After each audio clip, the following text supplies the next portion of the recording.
교회 소식입니다. 예배에 참석하신 분들과 인터넷으로 예배에 참여하고 계시는 모든 분들을 진심으로 환영합니다. 예배 및 모임 안내입니다. 방역지침 1.5단계에 준해 좌석수 30%의 인원이 모여 예배 드립니다. 은혜울에 1부 400명, 2부 400명 참석 가능합니다.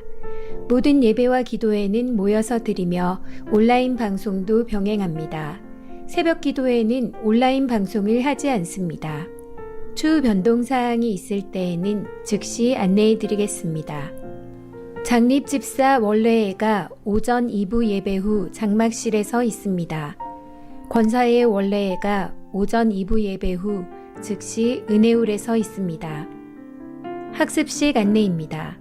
학습식이 오늘 오전 2부 예배 시에 있습니다. 학습 받으시는 분들을 위해 기도해 주시기 바랍니다. 종려주일 및 고난주간 안내입니다. 오늘은 종려주일이며 이번 주는 고난주간입니다. 예수님의 십자가 고난과 죽음을 묵상하며 경건한 신앙생활에 힘쓰시고 부활 소망으로 살아가시기 바랍니다. 정사 예배가 4월 2일 금요일 밤 9시에 은혜홀에서 있으며 성찬식을 합니다. 위에서 기도로 준비하시기 바랍니다. 4월 2일 금요일 오전 11시 기도회는 모이지 않습니다. 고난주간 온 식구 새벽 기도회 안내입니다. 일시는 3월 28일 주일부터 4월 2일 금요일 5시이며 2부는 모이지 않습니다.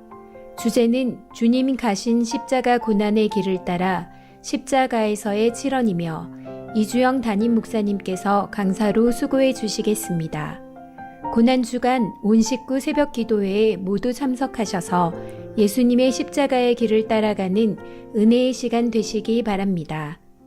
순서를 맡으신 분들은 잘 준비하셔서 기쁨으로 섬기시기 바랍니다. 부활주일 안내입니다. 다음 주일 4월 4일은 부활주일입니다. 부활이요 생명 되신 예수님께 감사와 영광 올려드리시기 바랍니다. 부활절 감사헌금 봉투는 주보에 삽입되어 있습니다. 교우 소식입니다. 장례 소식입니다. 5구역 고 김타관 명예집사의 장례를 잘 마쳤습니다. 유족들이 예수님을 믿을 수 있도록 기도해 주시기 바랍니다. VIP 새가족을 환영합니다. 지난 주일에 등록하신 새가족입니다. 새가족을 진심으로 환영해 주시고 위에서 기도해 주시기 바랍니다. 사상교회 식구님들, 경건한 마음과 몸가짐으로 하나님께서 기뻐 받으시는 예배되도록 최선을 다하시고 이 시간 하나님께 드리는 예배와 선포되는 말씀을 통해 큰 은혜 받으시기 바랍니다. 할렐루야. 네. 오늘도 주일 일부 전 세대 예배 오신 여러분들을 환영하고 축복합니다. 우리 앞뒤 좌우에 계신 분들을 향해서 오늘도 인사 나눕시다. 하늘 복 많이 받으십시오. 네, 오늘은 우리 예수님께서 우리 죄를 대속하시기 위해서 이 땅에 오셔서 고난받기 위해서 예루살렘에 입성하던 그 날을 기념해서 드리는 종려주일입니다. 오늘 새벽부터 앞서 광고드린 대로 고난주간 온 식구 새벽 기도회가 시작되었습니다. 우리 전세대 예배에 참여하고 있는 우리 친구들도 오늘 오신 분들이 있어요. 혹시 오늘 깜빡하고 못 오신 분들 내일부터 계속 참석하시면 여러분들 전도사님께서 여러분들을 위해서 뭔가 좋은 것을 준비했다고 하니 꼭 같이 나오세요. 자, 우리 기도하는 마음으로 모두 함께 자리에 일어나서 사도신경으로 우리의 신앙 고백하며 예배의 자리로 나아가겠습니다. 나는 전능하신 아버지 하나님 천지의 창조주를 믿습니다. 나는 그의 유일하신 아들 우리 주 예수 그리스도를 믿습니다.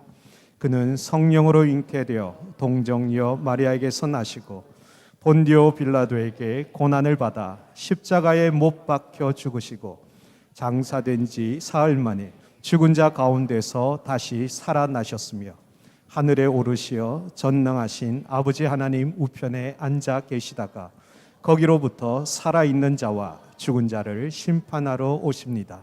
나는 성령을 믿으며 거룩한 공교회와 성도의 교제와 죄를 용서받는 것과 몸의 부활과 영생을 믿습니다. 아멘. 예수 그리스도의 그 보혈의 공로를 의지하며 함께 찬양하며 나가겠습니다.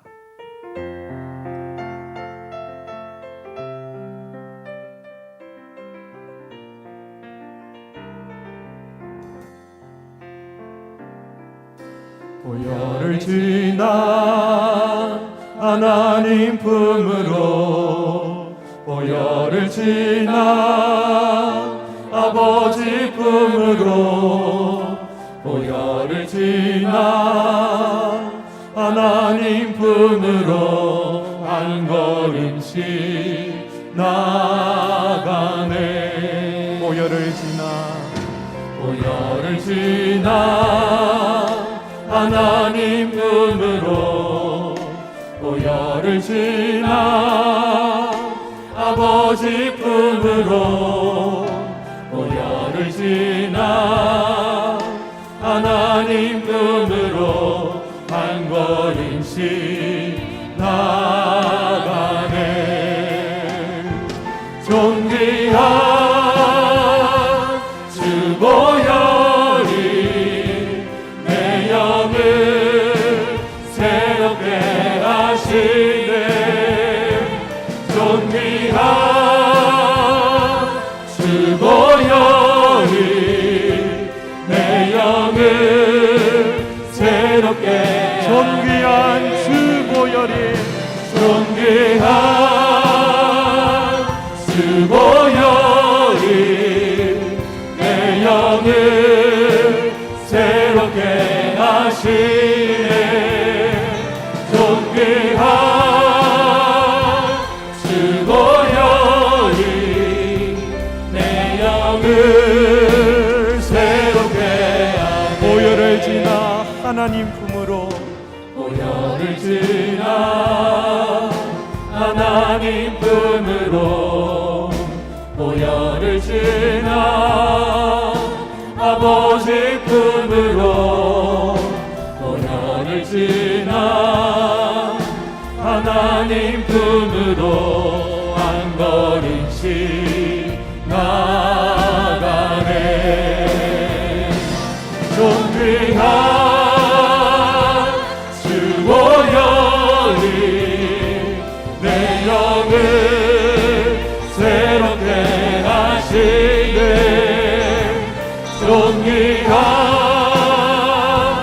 주 보혈이 내 영을 새롭게 하네. 십자가 내가 처음 볼 때에 나의 맘의 근원도 사라져. 오늘 믿고서 내 눈 밝아내 참 내 기쁨 영원하도다. 만왕의 왕 내 주께서 왜 고초당했나. 이 벌레 같은 날 위해 그 보혈을 주 십자가 못 박힘은, 주 십자가 못 박힘은 속죄함 아닌가. 그 긍휼함과 그 은혜 말할 수 없. 주 십자가 못 박힘은, 주 십자가 못 박힘은 속죄함 아닌가. 그 긍휼함과 그 은혜 말할 수 없.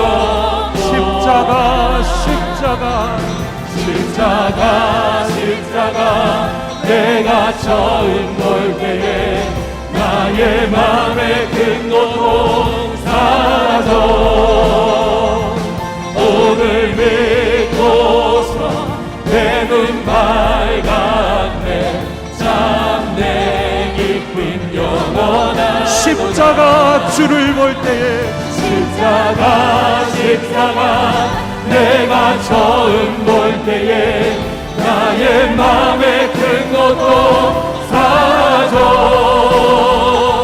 오늘 믿고서 내 눈 밝았네 참 내 깊은 영원하도다 내가 매일 십자가 앞에 더 가까이 가오니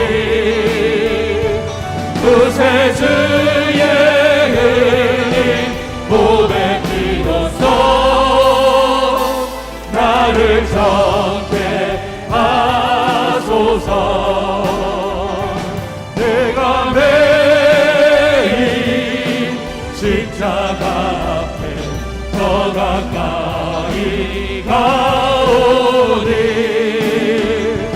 구세주의 흘린 보배 피로써 나를 정케 하소서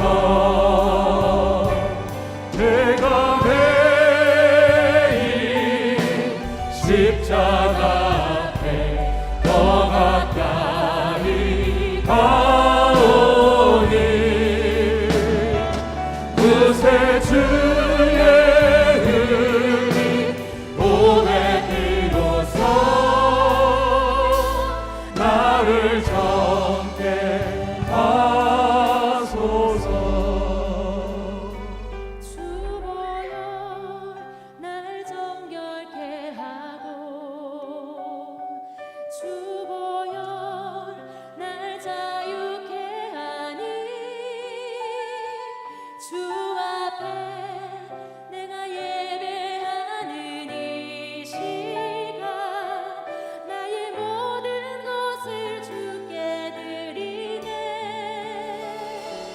주의 손 날 위해 지키셨고 주의 말 날 위해 맡기셨으니 이제는 내가 사는 것이 아니요 오직 주를 위해 사는 것이라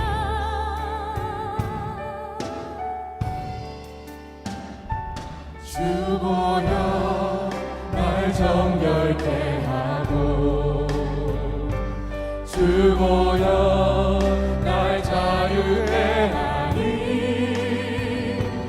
주 앞에 나 예배하는 이 시간 나의 모든 것을 주께 드리네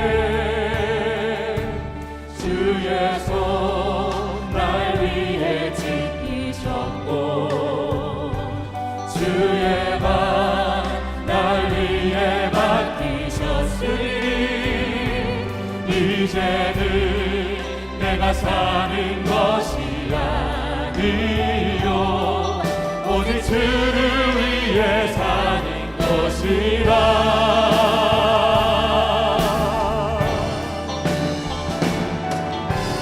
주의 손에 나의 손을 포개고 또 주의 발에 나의 발을 포개어 나 주와 함께 죽고 또 주와 함께 살리라 영원토록 주와 함께 살리라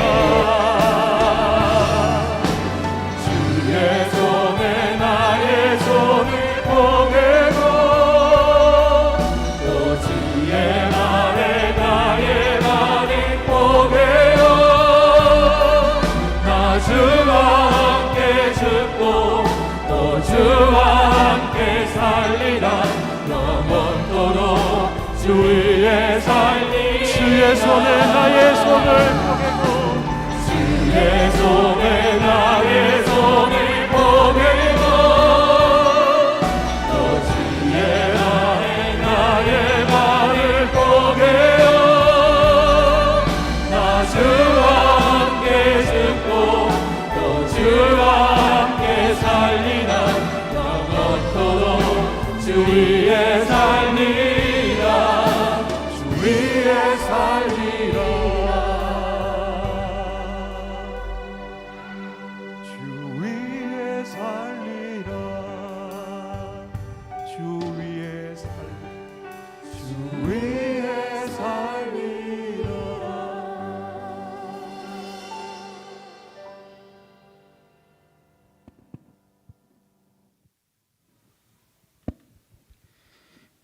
기도드리겠습니다. 사랑이 많으신 하나님 아버지, 아직 힘든 시기지만 이렇게 한자리에 모여서 예배를 드릴 수 있음에 감사드립니다. 코로나로 인하여 피해를 입고 힘든 사람이 많습니다. 그 사람들을 위로하여 주시옵고, 백신은 나왔지만 백신으로 인한 사망자가 나오고 있습니다. 하루빨리 백신이 한정되어 코로나 바이러스가 종식되어 마스크를 벗고 서로의 얼굴을 보며 예배 자리에 모여 예배를 드릴 수 있는 날이 오게 해주시옵고, 주님의 은혜 속에서 힘든 이 시기를 이겨낼 수 있게 도와주시옵소서. 오늘 예배 중 스토리텔링과 담임 목사님의 설교 말씀을 통해 전 세대가 공감하여 하나된 공동체가 될 수 있게 해주시옵소서. 살아계신 주 예수 그리스도 이름으로 기도드립니다. 아멘.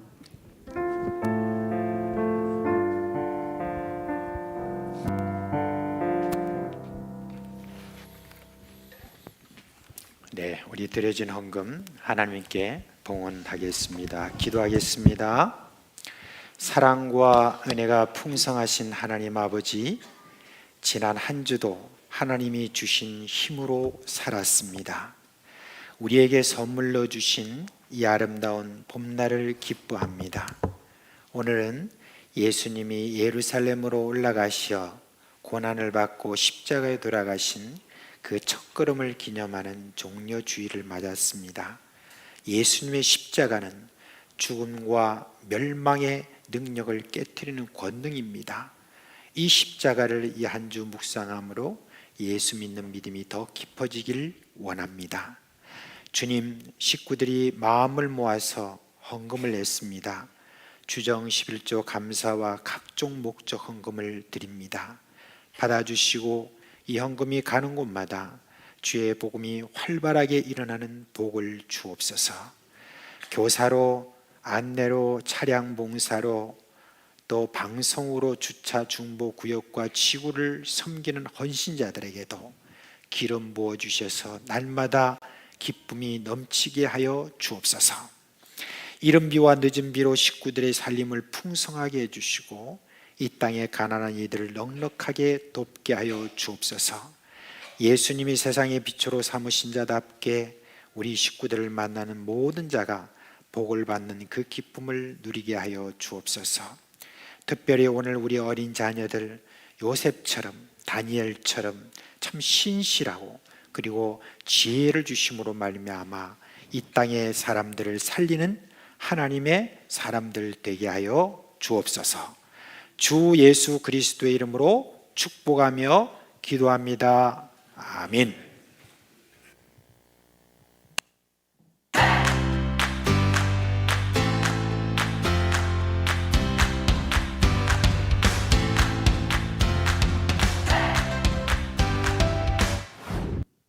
반갑습니다. 오늘 우리 함께 읽을 하나님 말씀 사도행전 3장 6절입니다. 사도행전 3장 6절입니다. 다 같이 함께 읽도록 하겠습니다. 시작. 베드로가 이르되 은과 금은 내게 없거니와 내게 있는 이것을 내게 주노니 나사렛 예수 그리스도의 이름으로 일어나 걸으라 하고. 아멘. 여러분 혹시 100m 달리기 잘 하십니까? 저는 다리가 길어서 그런지 100m 달리기 한 30초면 뜁니다. 사실 저는 이렇게 달리기를 할 수 있는 사람이 아니었습니다. 제 과거 이야기를 한번 들어보시겠습니까? 저는 날 때부터 안전뱅이였습니다. 날 때부터 걸을 수 없는 사람이었는데요. 그래서 저는 사람들에게 구걸하며 다녔어야 됐습니다. 한 푼만 주세요. 한 푼만 주세요. 사람들에게 이렇게 구걸하지 않으면 저는 매일매일을 살아갈 수가 없었습니다. 날 때부터 걷지 못했기 때문에 저는 사람들에게 구걸하기 위해서는 사람들이 저를 데리고 성전 미문이라는 곳에 데려다 주어야만 했습니다. 성전 미문 앞에서 성전으로 들어가는 수많은 사람들 앞에서 저는 매일매일 한 푼만 주세요 하면서 구걸할 수밖에 없었습니다. 혹시 여러분 미문이라고 아시나요? 저의 이런 초라한 모습과는 다르게 미문은 황금과 동으로 아름답게 꾸며진 성전으로 들어가는 한 문이었습니다. 사람들은 매일매일 정해진 시간마다 하나님께 예배드리며 기도하기 위해서 이곳을 많이 지나갔습니다. 저는 그곳에서 매일 구걸하였지요. 한 푼만 주세요. 한 푼만 주세요. 혹시 동전 있습니까? 무거우면 그 동전 제가 가지겠습니다. 저에게 좀 주세요. 그렇게 구걸하며 살 수밖에 없었지요. 그러던 어느 날이었습니다. 같은 비슷한 날이었죠. 또 사람들에게 엎혀와서 성전 미문의 앞에 앉아 구걸하고 있었을 때였습니다. 하지만 이렇게 많은 사람들이 모여 있는 것처럼 많은 사람들이 왔다 갔지만 아무도 저에게 관심을 보이질 않았습니다. 한마디로 저는 거지 그 자체였습니다. 그럴 때 제 눈에 들어온 두 사람이 있었습니다. 그 두 사람은 성전에 들어가기 위해서 미문을 지나가고 있었습니다. 저는 그 사람들에게 말했습니다. 아이고 선생님들, 한 푼만 주세요. 오늘 너무 벌이가 없습니다. 그렇게 저는 그 두 사람을 붙잡았습니다. 그러자 그 중 한 사람이 베드로라고 하는 사람이 이렇게 말했습니다. 우리를 보라. 보라라는 그 말 앞에 저는 그 사람이 저에게 무엇을 줄지 기대하며 쳐다보았습니다. 아, 동전이 아니라 5,000원을 줄까? 아니야, 10,000원을 줄 수도 있겠어. 아니야, 오늘 하루 먹을 빵이라도 한 조각 줬으면 좋겠다. 저는 그렇게 큰 소망을 가지고 그 사람을 쳐다보았지요. 그러자 베드로라고 하는 사람이 다시금 말했습니다. 은과 금은 내게 없거니와 내게 있는 이것을 네게 주노니 나사렛 예수 그리스도의 이름으로 일어나 걸으라. 베드로가 제 오른손을 잡고 저를 일으켰습니다. 그 말을 하자 날 때부터 걷지 못했던 제가 이렇게 일어날 수 있게 되었고 발에 힘이 생겨 걸을 수도 있게 되었고 뛸 수도 있게 되었지요. 베드로라는 이 사람을 통해서 저는 금과 은보다 더 귀한 것이 무엇인지 알 수 있게 되었습니다. 저는 그저 매일매일 살아먹기 바쁜 걷지 못하는 그러한 사람이었지만 그래서 매일매일 살아남기 위해서 그 사람들에게 구걸하고 동전이나 구걸하고 있으면서 아니면 고작 빵 한 조각이라도 구걸하며 살아가던 인생이었습니다. 그것이 저에게는 인생의 최고였습니다. 왜냐하면 저는 그것이 없으면 살아갈 수 없었기 때문입니다. 하지만 오늘 저는 이 베드로라고 하는 사람을 통해서 은과 금보다 더 귀한 것 그리고 빵보다 더 귀한 것이 누군지를 알게 되었습니다. 그리고 저 미문 들어가지 못했던 저 미문 그 미문 안에 들어가 드디어 하나님께 찬양하고 예배드릴 수 있게 되었습니다. 저는 이러한 찬양을 통해서 하나님께 찬양 올리길 원합니다. 혹시 여러분께서 아시는 찬양일지도 모르겠습니다. 혹시 아시면 우리 함께 찬양했으면 좋겠습니다.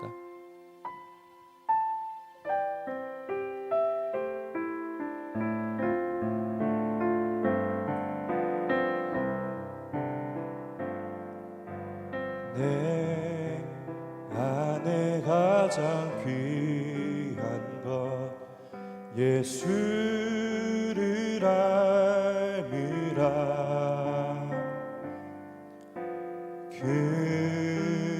금은보다 더 귀한 것 예수를 알미라. 세상 지식보다 귀한 것 예수를 알미라.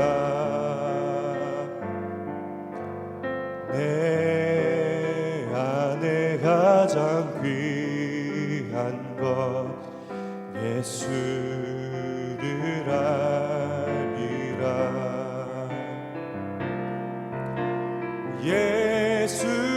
예수의 이름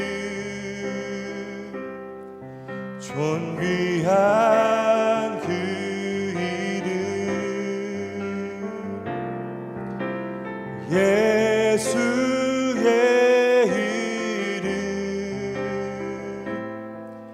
능력의 그 이름.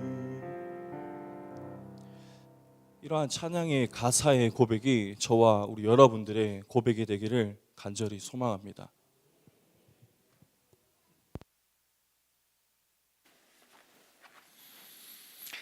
우리 이렇게 스토리텔링 할 때마다, 우리 설교할 때마다 초등 일부가 진짜 적극적인 것 같아요. 예, 아주 여러분들이 이렇게 답도하고 함께하고 하는 거 너무너무 보기 좋습니다. 자, 우리 이제 성경 암송 같이 해요. 요한복음 3장 16, 17절 말씀 다 외우고 있죠? 예, 우리 어른들과 함께 그렇게 성경 암송 하겠습니다. 요한복음 3장 16, 17절 말씀. 하나님이 세상을 이처럼 사랑하사 독생자를 주셨으니 이는 그를 믿는 자마다 멸망하지 않고 영생을 얻게 하려 하심이라. 하나님이 그 아들을 세상에 보내신 것은 세상을 심판하려 하심이 아니요 그로 말미암아 세상이 구원을 받게 하려 하심이라. 요한복음 3장 16, 17절 말씀. 역시 초등 1부다. 그죠? 초등 1부 참 잘하시네. 자, 초등 2부도 잘하고요. 우리 유치부도 참 잘해요. 자, 이제 그 자리에서 한번 일어납니다. 예. 자, 고마워요. 목사님은 여러분 딱 이렇게 보면 너무너무 힘이 나요. 늘 힘이 나요. 예. 자, 여러분 마음껏 오늘 좀 축복해 주고 싶어요. 자, 우리 축복 기도합니다. 다 같이 손 모으고. 예. 우리 주 예수 그리스도의 은혜와 하나님 아버지의 그 크신 사랑과 또 성령의 위로와 감동케 하시는 그 모든 은혜가 사랑하는 우리 모든 어린 자녀들 머리 위에 영원토록 함께 있을지어다. 아멘. 자, 오늘도 우리 자녀들을 향해서 손을 내밀고 이사야 58장 11절 말씀으로 축복합니다. 주님 너를 항상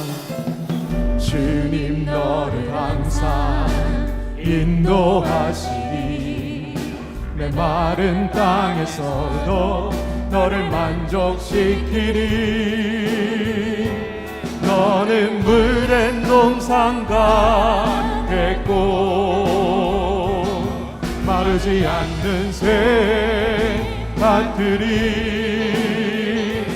너는 물된 동산과 겠고 마르지 않는 새밭. 초등 1부 일어서서 나가겠습니다. 주님 너를 항상 인도하시리. 내 마른 땅에서도 너를 만족시키리. 너는 물된 동산과 겠고 마르지 않는 새밭들이. 너는 물된 동산과 겠고 마르지 않는 새밭. 유치부 일어나서 가겠습니다. 주님 너를 항상 인도하시니 내 마른 땅에서도 너를 만족시키니. 너는 물된 동산과 겠고 마르지 않는 새밭들이. 너는 물된 동산과 겠고 마르지 않는. 우리 앞뒤 좌우에 계신 분들을 향해서도 손을 내밀고 너는 물된 동산 같겠고 물된 동산 같겠고 마르지 않는 새밭들이. 너는 물된 동산 같겠고 마르지 않는 새밭들이.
할렐루야. 이렇게 오늘 성가대가 또 제가 설교할 그 내용과는 조금 더 다른 측면에서 이렇게 보완을 해주셔서 참으로 감사합니다. 오늘 종려주일날 또 다윗의 자손 호산나 하면서 그렇게 찬송을 했던 그 찬송에 대해서 해주셔서 참 감사를 드립니다.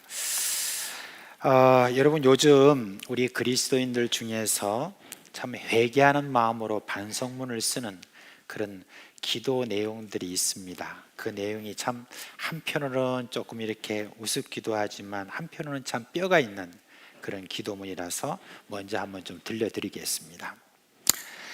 하늘에 계신 우리 아버지, 우리가 얼마나 거짓의 막말을 했으면 입을 마스크로 틀어막고 살라 하시겠습니까? 우리가 얼마나 서로 다투고 시기하고 미워했으면 거리를 두고 살라 하십니까? 우리가 얼마나 손으로 나쁜 짓을 많이 했으면 어딜 가나 손 씻고 소독하라 하십니까? 우리가 얼마나 열 올리고 살았기에 가는 곳마다 체온을 체크하고 살아야 합니까? 우리가 얼마나 비밀스럽게 다녔으면 가는 곳마다 연락처를 적어야 합니까? 노여움을 거두시고 자비와 사랑이 넘치는 행복한 세상으로 인도하여 주십시오. 이대로 살다가 삥 돌겠습니다. 이대로 살다가 욕 나오겠습니다. 아버지, 제발 자비를 베푸소서. 아멘. 여러분 잘 안 웃는 것 같아요. 어떻게? 제가 이렇게 웃기는 이야기만 해도 별로 안 웃으시는 것 같아요. 근데 어디 가서 제가 이걸 읽어주니까 막 계속 배꼽 잡고 웃더라고요. 그런 걸 보면은 참 우리가 또 이 코로나 시기에 누구보다도 우리 그리스도인들이 참 많이 깨닫고 또 반성하고 그러는 것 같습니다. 자, 우리 하나님 말씀 보겠습니다. 누가복음 19장입니다. 19장 41절로 44절에 있는 말씀입니다. 19장, 누가복음 19장 41절로 44절 말씀입니다. 자, 우리 한 목소리로 읽겠습니다. 가까이 오사 성을 보시고 우시며 이르시되 너도 오늘 평화에 관한 일을 알았더라면 좋을 뻔하였거니와 지금 내 눈에 숨겨졌도다. 날이 이를지라 내 원수들이 토둔을 쌓고 너를 둘러 사면으로 가두고 또 너와 및 그 가운데 있는 내 자식들을 땅에 메어 치며 돌 하나도 돌 위에 남기지 아니하리니 이는 내가 보살핌 받는 날을 알지 못함을 인함이니라 하시니라. 아멘. 요즘 TV를 비롯한 뉴스거리는 두 가지밖에 없는 것 같아요. 하나는 코로나고 또 하나는 여론조사입니다. 지금 서울과 부산 시장 보궐선거를 지금 앞두고 있고 이제 1년 남짓 남은 대통령 선거를 앞두고 하루가 멀다 하고 여론조사가 발표되고 있습니다. 이 여론조사에서 월등하게 앞서는 그런 사람을 우리는 뭐라고 말하냐면 그 사람이 대세다, 그런 이야기를 합니다. 우리 예수님이 예루살렘에 들어올 당시의 대세, 그는 바로 예수님이셨습니다. 예수님이 들어오실 때 수많은 사람이 예수님을 영접했습니다. 당시 사람들은 예수님이 예루살렘에 들어오는 것에 대해서 큰 기대를 갖고 있었습니다. 예수가 모든 권세를 다 물리치고 왕위에 오를 것이라는 것을 의심하는 일은 거의 없었습니다. 왜냐하면 예수님에 대한 소문은 온 유대와 사마리아와 그 주변 나라까지 이미 다 들려졌기 때문인 것입니다. 여러분 한번 생각해 보세요. 어떤 사람이 기도로 병을 고친다는 그런 소문만 나도 얼마나 많은 사람이 모여드는지 몰라요. 제가 1991년 어떤 분이 저에게 경기도 포천에 가면은 할렐루야 기도원이 있는데 그곳에 가면 암덩어리가 떨어지는 그런 것을 보게 된다, 그렇게 이야기를 했어요. 그래서 제가 그런 일이 있을까 하면서 호기심이 나서 제가 며칠을 계획을 하고 그곳에 가서 보았습니다. 근데 가서 보니까 얼마나 많은 사람들이 거기에 모였는지 그 큰 강당이 미어 터질 정도가 되었습니다. 거기에 모인 분들은요, 병든 사람 혹은 저처럼 호기심이 있는 그런 사람들이었습니다. 이제 집회를 시작하고 난 다음에 기도원 원장이 하나님의 말씀을 펴놓고 이런저런 말씀을 전하고는 한 사람을 강단으로 이렇게 올라오게 하는 거예요. 그래서 그 사람이 올라오니까 그 사람에게 이제 손을 딱 몸에 대고, 그리고 난 다음에 계속 기도하더니 뭔가 하나 딱 끄집어내요. 끄집어내는데 그게 뭐냐, 암덩어리다 라고 이렇게 우리에게 보여주는 거예요. 그런데 저는 그날 한 사람만 그렇게 하고 거기 지금 밑에 있는 그 수많은 병자들, 그런 사람들은 여러분 고치지 않고 그날 그냥 그렇게 흩어지는 것을 보며 참 안타까웠습니다.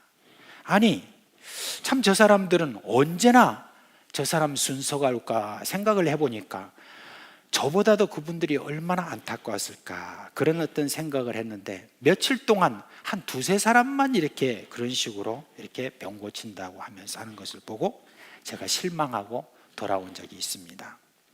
그런데 여러분, 성경을 보세요. 예수님에게 오는 자는 모두 고침을 받았다라고 그렇게 했습니다. 어떤 병이든지 고침을 받았다. 또 장애가 사라졌습니다. 그리고 귀신이 쫓겨나갔습니다. 그러니까 그 소문이 얼마나 빠르게 전해졌겠어요. 그러니까 많은 사람들이 예수님이 가는 곳마다 계속 모여들었습니다. 한 번은요, 한 2만 명이 한꺼번에 어느 장소에 모였습니다.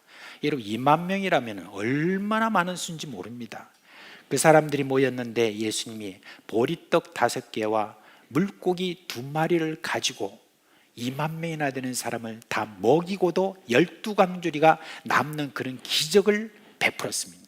그 기적을 체험했던 사람들이 2만 명이잖아요. 이 2만 명의 사람들이 어떻게 했겠어요? 다 각자 집으로 돌아갈 때 얼마나 벅찬 가슴을 안고 여러분 돌아갔겠습니까? 막 돌아가서 그냥 가만히 있어요. 급이 그 가족들에게, 주변 친구들에게, 또 뭐 거기 있는 주변 뭐 마을 사람들에게, 야, 예수라는 자가 오늘 우리 가운데 행했던 이 일들이 얼마나 대단한지 모른다.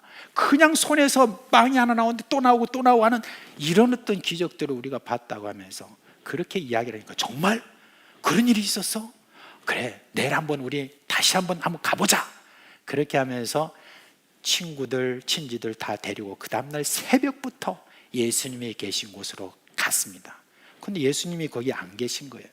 안 계신 것을 보고 막 어디 계시지 하면서 막 하루 종일토록 헤매면서 예수님을 찾았는데 저 호수 건너편에 계시는 거예요. 그 호수 건너편으로 계신다는 소식을 듣고 또 배를 다 대절해 가지고 그곳으로 이렇게 갔습니다. 가서 보니까 예수님이 계시는 거예요. 얼마나 저들이 기뻐했는지 모릅니다. 여러분, 이제 예수님은 집회를 위한 어떤 광고를 할 필요가 없었어요. 사람들이 스스로 찾아왔어요. 엄청난 무리가 예수님을 찾아 길을 나섰습니다. 이제 여러분, 이대로 가다가는 온 이스라엘이 다 예수님에게 몰려들 정도가 되어버렸습니다. 게다가 예수님은 예루살렘으로 가까이 오시면서 도무지 인간으로서는 상상할 수 없는 그런 힘든 기적을 보이셨어요. 베단이라고 하는 곳에서 죽은 나사로를 살리신 것입니다. 방금 죽은 것이 아니라 무덤에 묻은 지 사흘이나 지난 그 나사로를 살리신 것입니다. 그러니까 사람들은 이제 더 흥분했습니다. 나사로의 집은요, 그 다음부터 삽시간에 여러분 명소로 바뀌었어요. 사람들이 이 집에 들러서 나사로의 간증을 들을 정도가 되어버렸습니다. 그 예수님이 지금 어디로 들어오느냐? 지금 예루살렘 성으로 들어오는 겁니다. 여러분, 제자들은 어떨까요? 며칠 전에 예수님이 제자들에게 이상한 말씀을 좀 하셨죠. 내가 예루살렘에서 고난을 받고 죽을 것이다. 이 말이 좀 깨름직하긴 했지만은 이내 잊어버리고 예루살렘으로 이제 들어가시는 예수님과 그리고 영접하러 나온 군중들을 보고 마음이 막 들떠 있었습니다. 군중들의 규모가 얼마나 되었는지 정확하게 기록되어 있지 않지만 그 당시를 표현한 기록을 보면 그 규모가 대단했다는 것을 볼 수 있습니다. 요한복음 12장 19절에 보면 바리새인들이 서로 말하되 볼지어다 너희 하는 일이 쓸데없다. 보라 온 세상이 그를 따른도다 하니라 그랬습니다. 바리새인들이 누굽니까? 예수를 죽이려고 얼마나 애쓴 사람들입니까? 그 군중의 규모가 얼마나 컸으면 이들이 이렇게 말하고 있을까요? 그들은 예수님을 맞으러 나온 군중들의 그 규모와 환호하는 소리, 특히 다윗의 자손이라고 외치는 모습을 보면서 저들은 망연자실했을 것입니다. 이미 사람들의 마음이 예수님에게 완전히 넘어갔으니까 이제 우리가 손을 쓰기 힘들다고 그렇게 생각을 했을 것입니다. 저들은 이제 좀 포기할 그런 마음을 가졌습니다. 정말 예수님은 대세가 되었습니다. 그런데 여러분, 정작 예수님은 어떠하셨을까요? 예수님은 들어오시면서 그 군중들에게 손을 들고 화답하면서 그렇게 들어오셨을까요? 아닙니다. 오히려 시큰둥하셨습니다. 왜냐고요? 요한복음 2장에 보면 예수님이 왜 그러셨는지를 알 수 있어요. 요한복음 2장 23절에서 25절에 보니 6월절에 예수께서 예루살렘에 계시니 많은 사람이 그 행하시는 표적을 보고 그의 이름을 믿었으나 예수는 그의 몸을 그들에게 의탁하지 아니하셨으니 이는 친히 모든 사람을 아시며 또 사람에 대하여 누구의 증언을 받을 필요가 없었으니 이는 그가 친히 사람의 속에 있는 것을 아셨습니다. 그랬습니다. 그들이 그렇게 예수님을 환호하는 것은 이유가 뭐냐? 예수님이 행하시는 기적을 보고 한 것이지 예수님이 고난을 당하시고 십자가에서 죽으시고 또 그가 참 부활하시는 그 일들, 그 일을 위해서 예루살렘에 들어온 것인지 이런 것에 대해서는 전혀 모르는 것입니다. 이 사람들의 그 마음을 알고 있기 때문에 저들에게 의지하지 않으셨다고 했습니다. 예수님이 이 사람들의 무슨 마음을 여러분 아신다는 건 줄 아십니까? 여러분, 그저 기적만 이렇게 보겠다라고 하는 그런 마음 이상으로 이들이 앞으로 행할 것을 예수님이 아셨습니다. 그게 뭡니까? 예수님은 이들이 곧 자신을 십자가에 못 박으라고 말할 그런 사람이라는 것을 알고 계셨던 것입니다. 이 환호하던 관중이 돌변해서 예수님을 십자가에 못 박으라고 동원되는 그러한 어떤 사람이 될 것에 대해서 생각을 하셨던 것입니다. 그래서 여러분, 예수님은 이 환영하는 무리 앞에서 어떤 성명서 발표나 무슨 기자회견 같은 거 이런 거 하지 않으셨습니다. 그러면 예수님은 어떻게 하셨을까요? 예수님은 우셨습니다. 우셨다고 말했습니다. 왜 우셨다고요? 자신이 달릴 십자가의 고통 때문에 우신 것이 아닙니다. 예루살렘이 앞으로 어떻게 될지를 알고 계시니까 그러셨던 거예요. 그래서 오늘 우리가 읽은 본문 이거 한번 다시 봅시다. 41절에서 44절 말씀 우리 같이 한번 다시 읽을까요? 가까이 오사 성을 보시고 우시며 이르시되 너도 오늘 평화에 관한 일을 알았더라면 좋을 뻔하였거니와 지금 내 눈에 숨겨졌도다.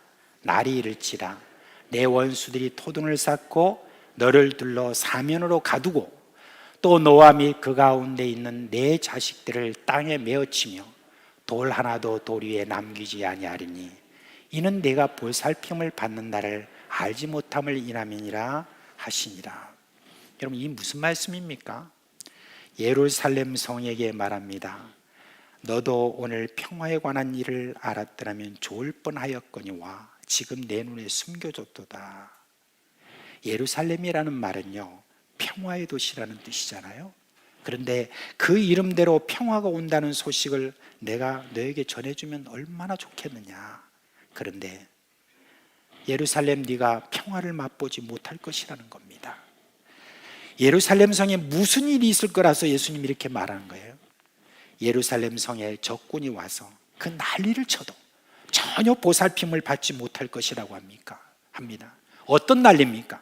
적군이 와서 토두를 쌓는다고 했는데 이건 뭐냐면은 성 주위를 빙 둘러서 성보다 더 높은 그런 진흙이나 이런 것들로 올려가지고 그렇게 토성을 쌓는다는 것입니다. 적군들이 그 토성 위에서 화살을 쏘고 불화살을 쏘고 그렇게 하는 어떤 그런 일들이 생기겠다 그 말입니다. 그리고 어린아이로부터 시작해서 노년이까지 비참한 죽음을 맞이할 것이라는 그걸 이야기를 하는 겁니다. 여러분, 왜 예루살렘이 이렇게 되는 거죠? 예루살렘이 반역의 도시가 되어서 그런 것입니다.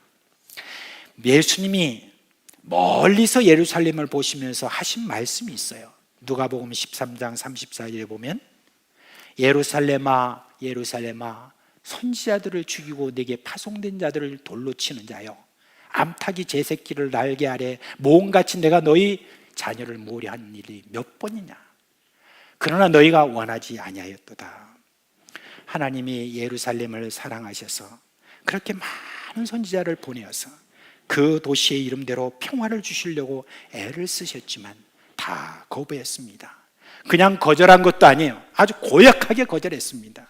선지자들을 돌로 쳐서 죽이기도 했습니다. 근데 여러분, 이제 예수 그리스도 하나님의 아들까지 죽이게 된 것입니다. 예수님은 이에 대해서 이미 제자들에게 비유로 말씀하여 주셨어요. 어떤 한 돈 많은 그런 주인이 포도원에 만들었습니다.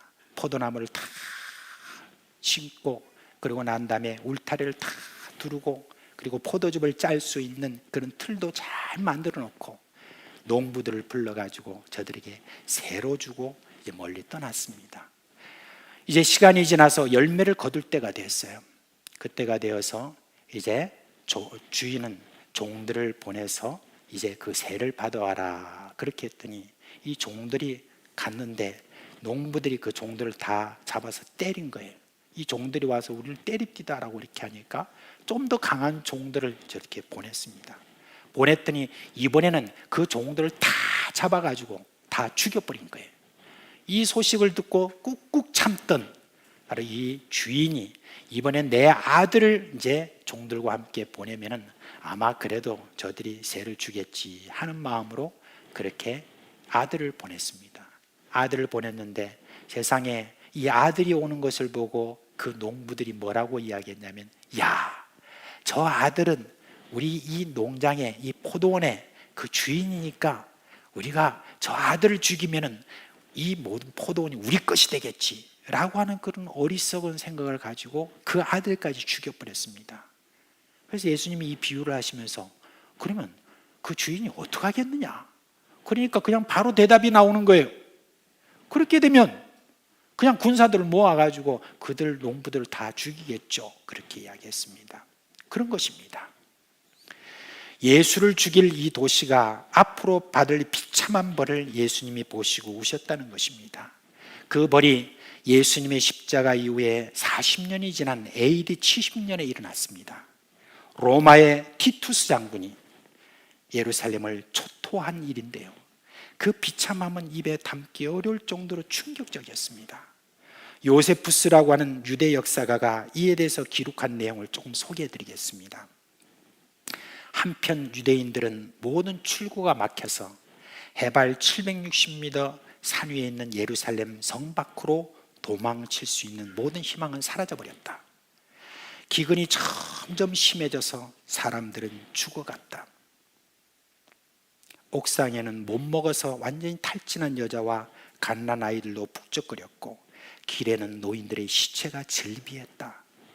아이들과 어른은 청년은 못 먹어서 부은 얼굴로 시장거리를 유령처럼 돌아다니다가 아무데나 쓰러져 죽었다. 마리아라는 여인이 있었다. 그녀는 너무 못 먹어서 자신의 아들을 잡아먹고는 남은 부분을 숨겨두었다. 강도들이 구운 구수한 냄새를 맡고는 음식을 달라고 협박했다.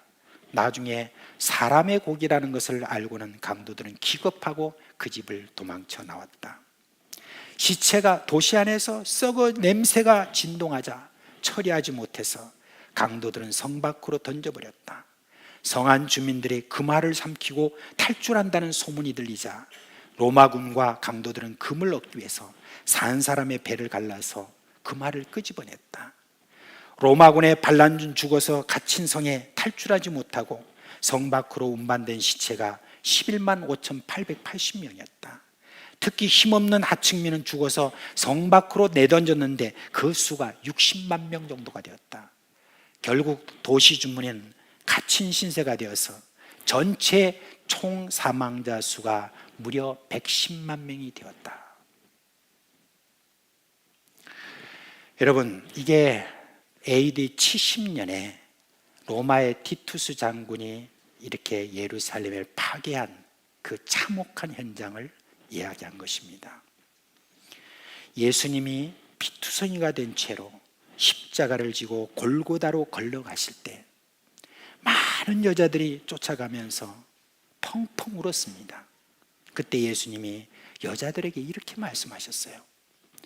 예수께서 돌이켜 그들을 향하여 이르시되 예루살렘의 딸들아, 나를 위하여 울지 말고 너희와 너희 자녀를 위하여 울라. 보라, 날이 이르면 사람이 말하기를 잉태하지 못하는 이와 해산하지 못한 배와 먹이지 못한 젖이 복이 있다 하리라. 그때 사람이 산들에 대하여 우리의 무너지라며 작은 산들에 대하여 우리를 덮으라 하리라. 정말 비참한 이야기 아닙니까? 여러분, 우리가 종려주의를 맞아서 여러분은 혹시 예수님을 맞으러 나온 군중들이 외친 말에 대해서 칭송하고 싶은 마음이 있습니까? 그들이 예수님을 맞은 그 기대는 우리가 지금 믿고 있는 그런 예수가 결코 아닙니다. 자신들의 죄를 회개할 마음은 전혀 없으면서 그저 자신들을 먹이고 입히고 정치적인 자유를 줄 자가 예수님이라는 마음으로 예수를 환영하고 환호했습니다. 그런 면에서 이 주일을 종려주일이다 라고 하는 것에 대해서 제가 별로 마음에 들지 않을 때도 있습니다. 예수님은 제자들에게 왜 예루살렘으로 올라가시는지 분명하게 말씀하셨습니다.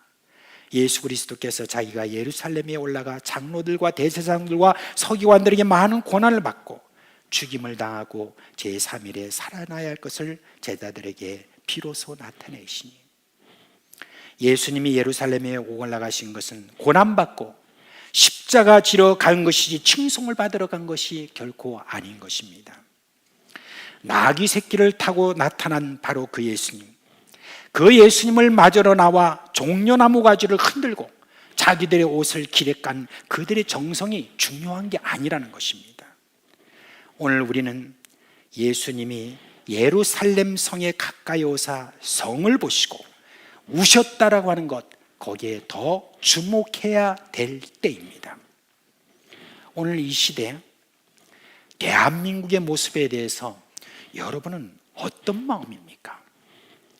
조금이라도 깨어있는 마음이라면 하나님의 심판에 대해서 두려움이 있을 것입니다.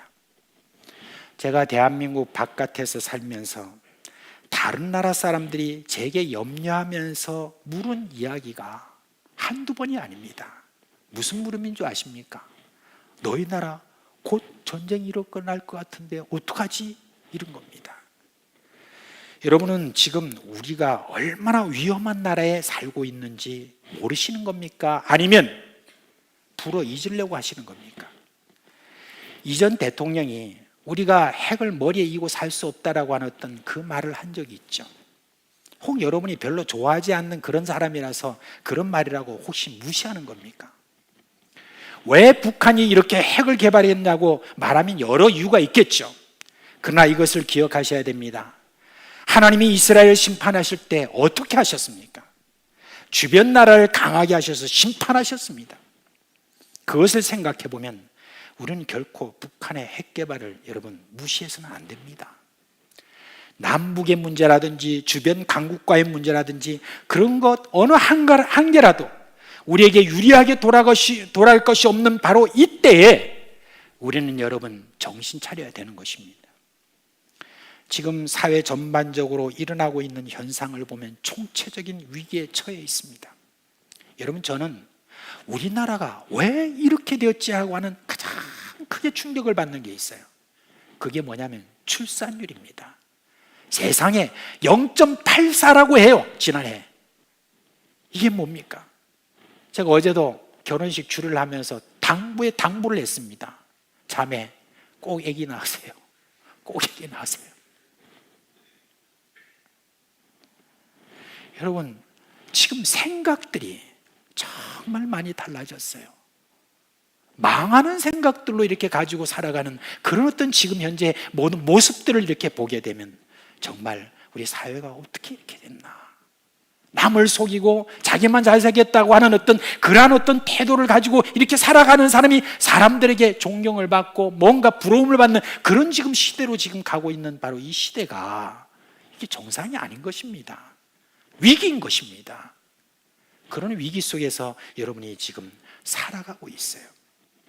지금 이 시대에 대한민국의 그리스도인, 우리 대한민국의 교회 외에는 희망이 없는 것입니다. 그러므로 이 시대에 대한민국의 그리스도인 교회는 울어야 되는 것입니다.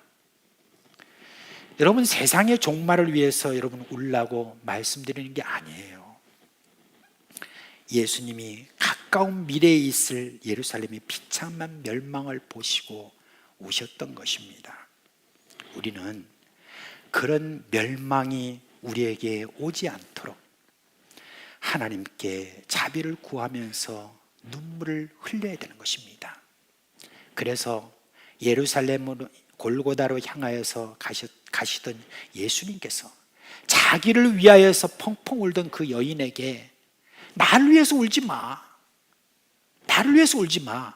너희들과 너희 자녀를 위해서 울라라고 하는 어떤 그 메시지를 그들이 얼마나 그것을 저들이 알고 그렇게 울었는지는 모르겠습니다만은 여러분, 우리 하나님 앞에 자비를 구하고 우리가 또 울고 그렇게 할 때 우리 하나님 아버지께서 그 멸망하시기로 작정하신 모든 것들도 다 거두시는 그런 자비하신 우리 하나님인 줄 압니다. 그런 우리 하나님이십니다. 그걸 우리가 생각하면서 여러분, 우리가 깨어서 지금도 하나님 앞에 자비를 구해야 됩니다. 사랑하는 사상교회 식구 여러분, 우리 역시 먹고 마시고 장가가고 시집가고 장사하고 집을 팔고 사는 그런 어떤 사람들입니다. 그러나 한 가지 불신자와 다른 것이 있어요. 그것은 예수님은 예수를 믿는 제자들, 예수를 따르는 제자들, 그들에 대해서 이렇게 말씀하셨습니다. 너희는 깨어있는 자다, 그렇게 말씀했습니다. 너희가 안 깨어있으면 누가 깨어있겠느냐라고 하는 바로 그 말씀이십니다. 저는 그 깨어있는 자의 눈에는 눈물이 마르지 않을 것으로 생각합니다. 바로 지금 이 시대는 그런 깨어있는 자의 눈에서 눈물이 결코 마르지 않을 것으로 그렇게 생각합니다.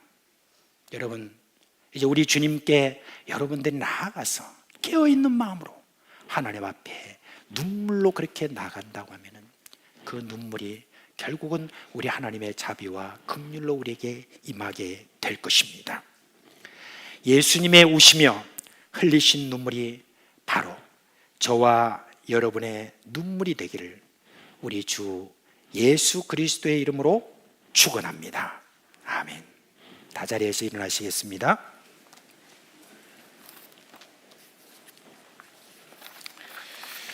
이제 우리 찬송가 324장 함께 부르겠습니다.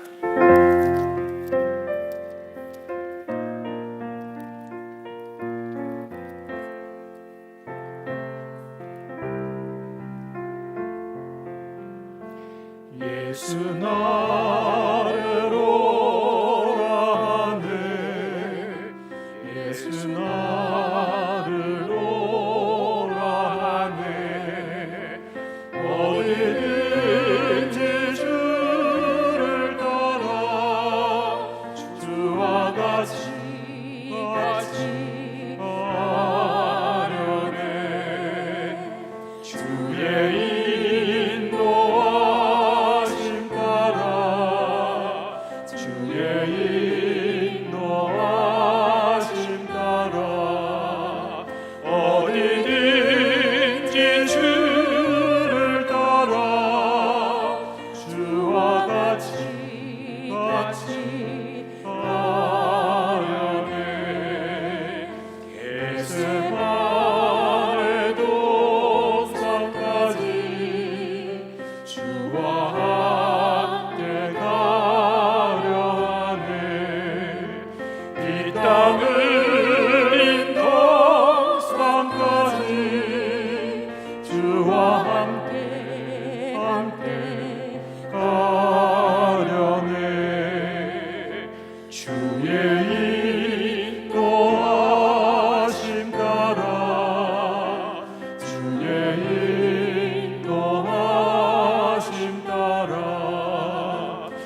같이 가려네. 심판하실 자리까지 주와 함께 가려네. 심판하실 자리까지 주와 함께 가려네. 주의 인도하심 따라 주의 인도하심 따라 어디든지 주를 따라 주와 같이 가려네.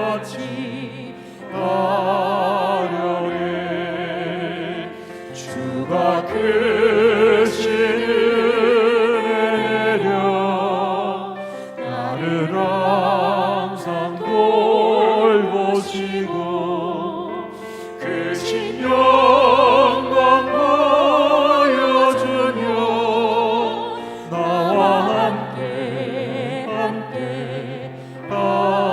하시네.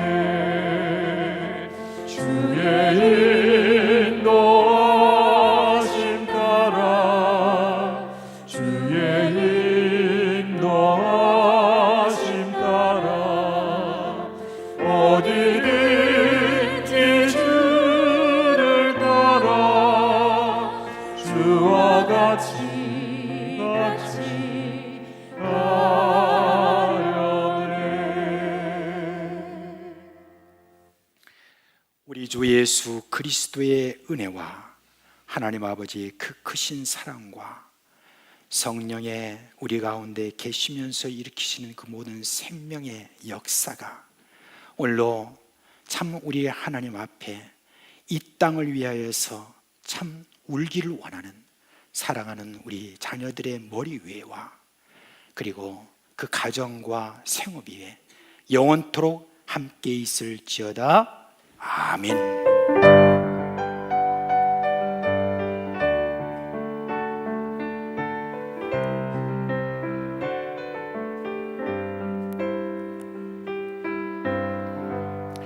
예, 자리에 한번 좀 앉아 주시죠. 우리 이제 뒤편에 여러분 지금 광고는 있는데 이번에 저희들이 고난주간을 맞아서 온 식구 특별 새벽 기도회를 저희들이 지금 오늘부터 시작을 했습니다. 저는 이번에 이 한 주간 동안 하나님이 우리에게 베푸실 은혜가 참 클 것이다. 저는 분명히 기대하고 확신합니다. 이제 여러분들 가족이 그동안에 이 새벽에 제대로 깨워서 나오지 못한 그런 분들은 이번에 좀 결심을 하세요. 우리 중고등부 학생들도 마찬가지입니다. 결심을 하고 참 하나님 앞에 나와 내 자신의 소원도 아뢰고 주님이 나를 향하여 어떤 사랑을 참 우리에게 보여주시는가 하는 것들을 계속해서 여러분 배우는 그런 귀한 시간이고 하나님이 이 새벽에 우리에게 주실 은혜가 앞으로 클 것입니다.